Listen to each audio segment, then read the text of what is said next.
Compare yourself to who you were yesterday, not to who someone else is today.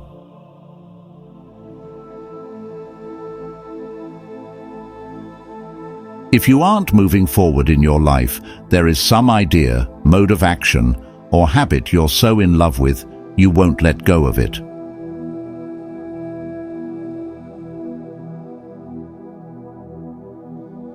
The better ambitions have to do with the development of character and ability rather than status and power. Status you can lose. You carry character with you wherever you go, and it allows you to prevail against adversity.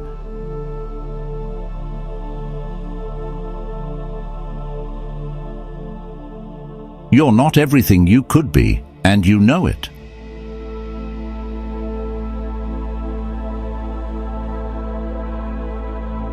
Self-love is the only antidote to the chaos of existence. And if you don't love and care for yourself and your own needs, you will cause unnecessary suffering both for yourself and others.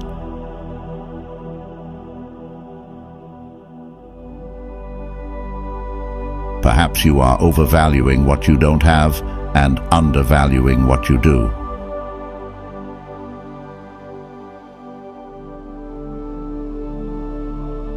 You must determine where you are going in your life, because you cannot get there unless you move in that direction. Random wandering will not move you forward. It will instead disappoint and frustrate you and make you anxious and unhappy and hard to get along with, and then resentful, and then vengeful, and then worse.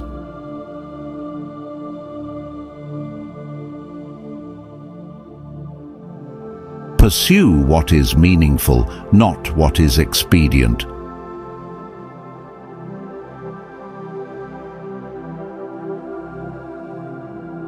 You should be better than you are, but it's not because you're worse than other people. It's because you're not everything you should be.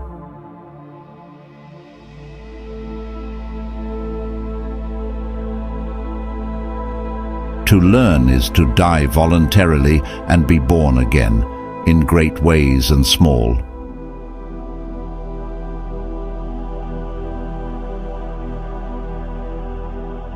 Don't be a slave to stupid rules.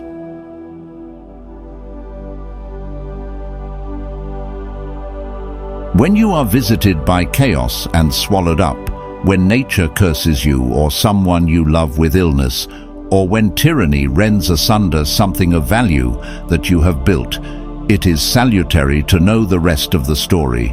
All that misfortune is only the bitter half of the tale of existence, without taking note of the heroic element of redemption or the nobility of the human spirit requiring a certain responsibility to shoulder.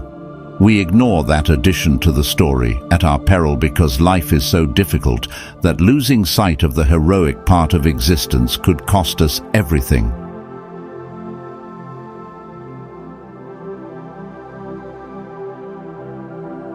Don't underestimate the power of vision and direction. These are irresistible forces, able to transform what might appear to be unconquerable obstacles into traversable pathways and expanding opportunities. Strengthen the individual. Start with yourself. Take care of yourself. Define who you are. Refine your personality. Choose your destination and articulate your being. As the great 19th century German philosopher Friedrich Nietzsche so brilliantly noted, he whose life has a why can bear almost any how.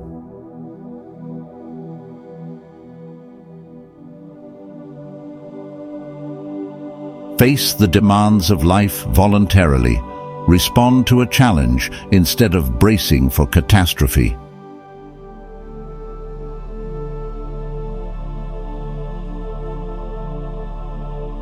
You can do an awful lot by writing down what happened to you and thinking it through.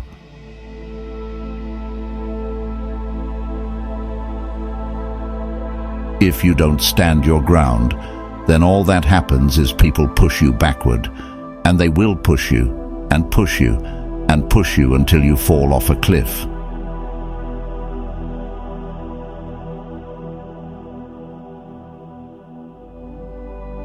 If you fulfill your obligations every day, you don't need to worry about the future.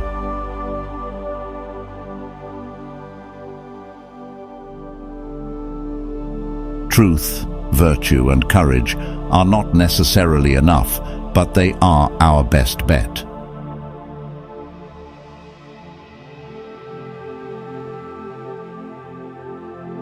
So listen to yourself and to those with whom you are speaking. Your wisdom then consists not of the knowledge you already have, but the continual search for knowledge, which is the highest form of wisdom.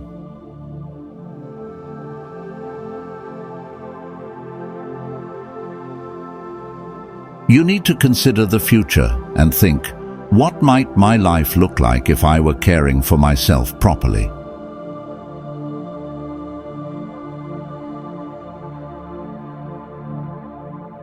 To stand up straight with your shoulders back is to accept the terrible responsibility of life with eyes wide open. It means deciding to voluntarily transform the chaos of potential into the realities of habitable order.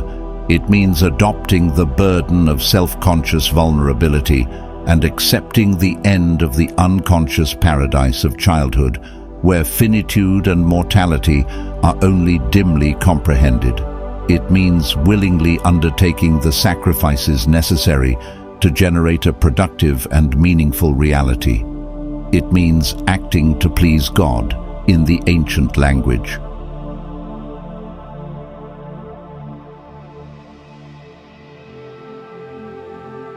The successful among us delay gratification and bargain with the future.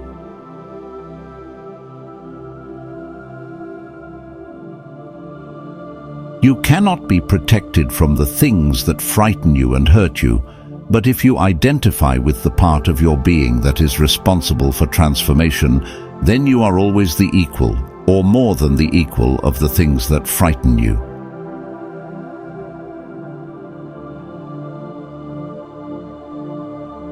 It took untold generations to get you where you are. A little gratitude might be in order. If you're going to insist on bending the world to your way, you better have your reasons.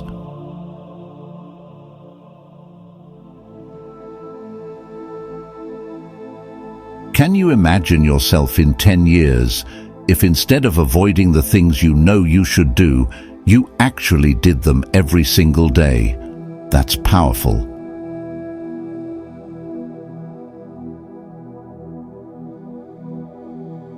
The light that you discover in your life is proportionate to the amount of the darkness you are willing to forthrightly confront.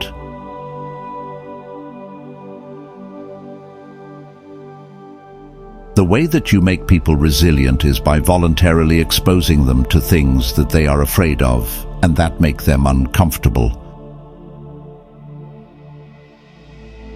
It is much better to make friends with what you do not know than with what you do know, as there is an infinite supply of the former, but a finite stock of the latter. When you have something to say, silence is a lie. Once someone has spent enough time cultivating bad habits and biding their time, they are much diminished. Much of what they could have been has dissipated. And if you think tough men are dangerous, wait until you see what weak men are capable of. Adopt responsibility for your own well-being. Try to put your family together. Try to serve your community. Try to seek eternal truth. That's the sort of thing that can ground you in your life, enough so that you can withstand the difficulty of life.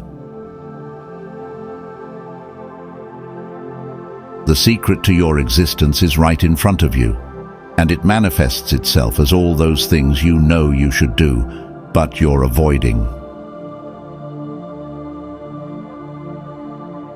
Truth is the handmaiden of love. If your life is not what it could be, try telling the truth. If you cling desperately to an ideology or wallow in nihilism, try telling the truth. If you feel weak and rejected, desperate and confused, try telling the truth. In paradise, everyone speaks the truth. That is what makes it paradise. Tell the truth, or at least don't lie. It's better to do something badly than to not do it at all. Always place your becoming above your current being.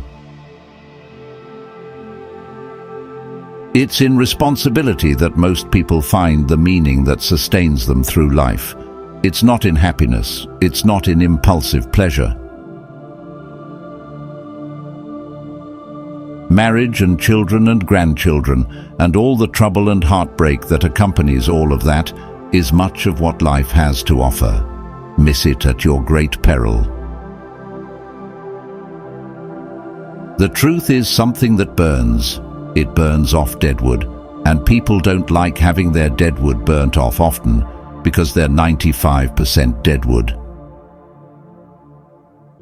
If you can't understand why someone is doing something, look at the consequences of their actions, whatever they might be, and then infer the motivations from their consequences. When you have something to say, silence is a lie. I believe that the good that people do, small though it may appear, has more to do with the good that manifests broadly in the world than people think, and I believe the same about evil. We are each more responsible for the state of the world than we believe, or would feel comfortable believing. Love is the desire to see unnecessary suffering ameliorated. You can only find out what you believe, rather than what you think you believe, by watching how you act. You simply don't know what you believe before that. You are too complex to understand yourself. Way you would take care of, help and be good to someone you loved and valued. Work as hard as you possibly can on at least one thing and see what happens. If you're going to be successful, you need to be smart, conscientious, and tough. The purpose of life is finding the largest burden that you can bear and bearing it. Notice that opportunity lurks where responsibility has been abdicated. Ideologies are substitutes for true knowledge, and ideologues are always dangerous when they come to power, because a simple-minded I-know-it-all approach is no match for the complexity of existence. To suffer terribly and to know yourself as the cause, that is hell. If you are not willing to be a fool, you can't become a master. In order to be able to think, you have to risk being offensive. If you cannot bring peace to your own household, how dare you try and rule a city? Subscribe for more videos. Thank you.